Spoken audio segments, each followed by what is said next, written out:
Hey, what's happening? This is your boy Creative D Will, your everyday creative dad. Welcome to the channel, and thank you for tuning in. Man, I got a super duper dope video prepared for you guys today. We're gonna be taking a look at the Maschine Plus in standalone mode, and I'm gonna show you guys how to time scratch those audio samples to match the BPM of your project inside the Maschine Plus. I did a video on this a while back, but I only showed you guys in that video. I showed you how to do it inside the Maschine 2.0 software rather than just doing it on the standalone mode. It's a little bit different technique. So we're gonna dive in and take a look at that, and I'm gonna show you guys all these little cool techniques that I have. So y'all know what time it is. Let's dive in and let's get creative.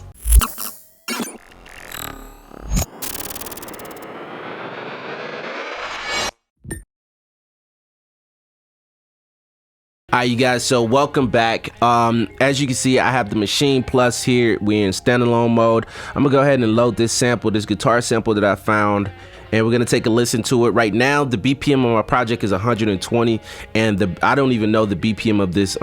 Do I have it?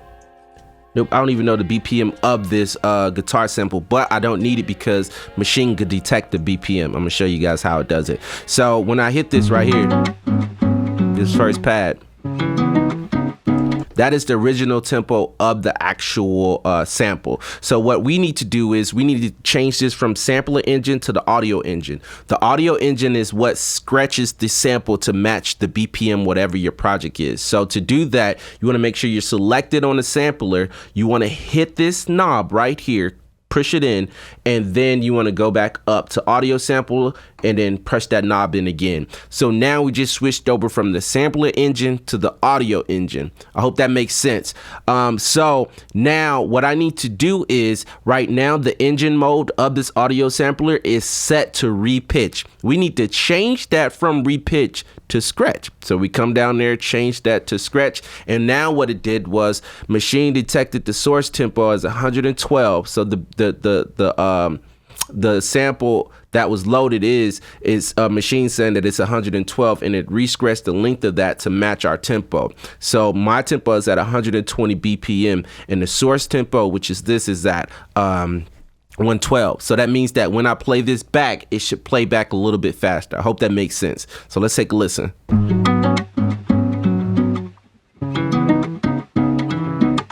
And as you can hear, that played back a lot faster than what it was originally. So in order to change this tempo to whatever I want to change it to, you want to come right here and select tempo. Now, I'm in the tempo changing module. So I can come over here and I can turn it down. Boom, I'm gonna turn it down to, let's say, something lo-fi to about 86, right? I get off of tempo, and now I adjusted the tempo to my project, and Maschine automatically does its re-scratching thing. You don't have to do anything else. Now when I press this sample should come back slower.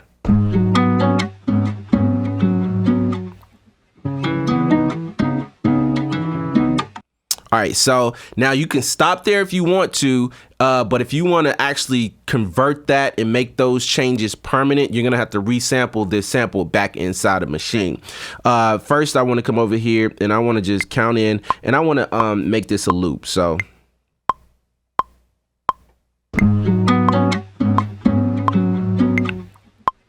All right, so now if you can see right now, I have this this audio event right here loaded up on pad 1. So what I need to do is I need to come over here to sampling. First, let's go to pad 2, go to sampling, and let me get out of here. I already did this once, so it was back at -12. So, and yours is gonna look like this. It's gonna be on sync, and it's gonna be on 1 bar whenever you load it up. Now what you need to do is recording mode. You need to come over here and change this to detect. And what you need to do is you need to turn down the threshold. The threshold is just pretty much saying that, okay, once the audio plays, I want to start recording at this particular level. That's really important, because if you have it set too high, Maschine is not going to pick up, right? It's not going to pick up that the audio is recording, and it's not going to start recording it. Now you need to come over here and select this. You can see right here it says page 1 of 2. You want to come over here to page 2, and you want to when you get to the screen, it's going to say external stereo. You want to bring the input source down to internal, and you want to make sure the input is set to master. Now, what that does is it's saying, okay, I want to sample internally, meaning I don't want to sample anything coming in. I just want to sample all the audio that's playing inside the machine, and I want to sample everything that's coming from the master input. Now, you could go down to group A1, which is this group right here, and I could do the same thing, but I like to have it on the master bus just in case I have other things that I want to sample as well. So now that I have it on the master bus, you would hit start. Boom, and now it's waiting for that signal. Now, what I typically do is, since you see that my pattern is already started, I want to go back here, not just to hit play, because if you hit play, it'll start from that position, but we want to hit restart, and it's going to start recording. So I hit that.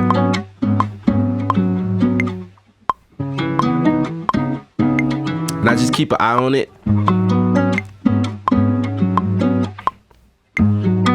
Then I can hit stop. Boom. Let me stop that. Now I want to come over here. I can go to edit, and I can change to start and end point if I want to. Let's zoom in.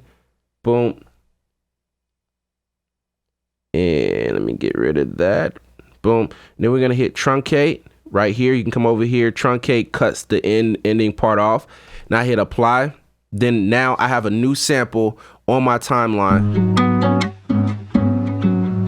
Or not timeline, on pad 2. That's the same tempo as my project. So I can mute this right here. I still have that original one right there, but I can mute this.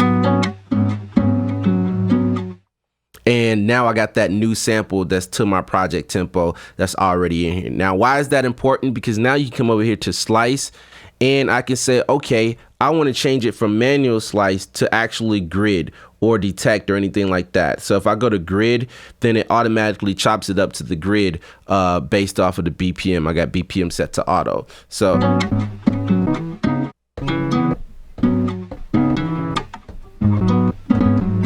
So if that's the way that you like to sample and that's the way that you like to chop, then I think that's the best way, stretching that time, and then go ahead and change the slicer mode to grid. So that is pretty much it, you guys. I wanted to make this video short and sweet and simple, straight to the point.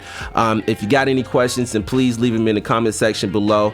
Tell me, you guys, what is your best way of sampling inside a machine? And if you found this video valuable, then please hit that thumbs up, hit that subscribe button, and hit that notification bell so you don't miss a thing. I'm dropping these videos every week. Hey, and like 80% of y'all are not subscribed to the channel. Please subscribe to the channel. That helps me out. That helps other people find these videos and algorithms. So like I said, you guys be awesome, be creative, and don't let anybody stop you from doing what it is you want to do in life. Till next time, deuces.